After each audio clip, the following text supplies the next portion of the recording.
Bonjour à tous. Pour commencer, je vais vous demander de regarder attentivement les deux images à l'écran.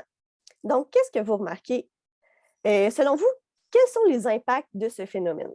Donc, c'est connu, l'urbanisation affecte la qualité de l'air, contamine les eaux, il influence aussi le cycle naturel de l'eau, mais on observe aussi la création d'îlots de chaleur. Bon, les îlots de chaleur, on en entend beaucoup parler dans l'actualité, c'est sûr, moins ces temps-ci, en mars, mais avec l'été, là, on va en entendre parler assurément. Puis ces îlots de chaleur-là ont des impacts importants sur la santé humaine.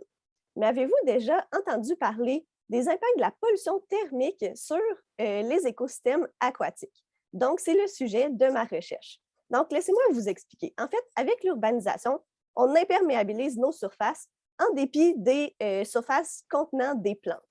Euh, Dans le fond, on imperméabilise avec des matériaux qui ont tendance à absorber la chaleur, comme l'asphalte et les toitures.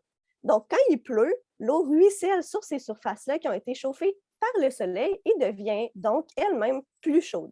Ensuite, elle trouve son chemin vers les cours d'eau via des réseaux de conduite souterrains.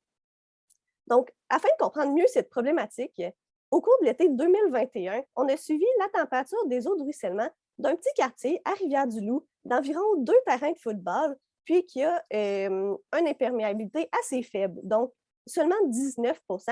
Puis l'eau de ce quartier-là allait directement dans un petit ruisseau qui est à proximité. Donc, au cours de l'été 2021, on a observé des températures allant jusqu'à 20 degrés Celsius dans le ruisseau et des variations de plus de 1,5 degrés Celsius en seulement 5 minutes lors des pluies. Bon, selon les experts, à partir de 20 degrés Celsius, c'est là qu'on verrait peut-être des impacts sur l'écosystème, donc des impacts plus temporaires. Mais à partir de 30 degrés Celsius, c'est là qu'on aurait vraiment un plus gros impact.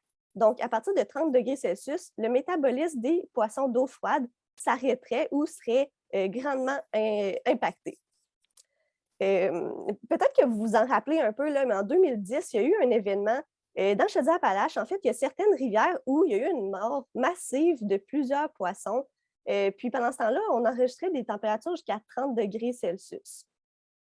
Donc, imaginez si, avec un aussi petit quartier de faible imperméabilité, on est capable de voir des autant grandes variations dans la température de l'eau. Qu'est-ce que ça pourrait avoir comme impact si on avait un plus grand quartier encore plus imperméable?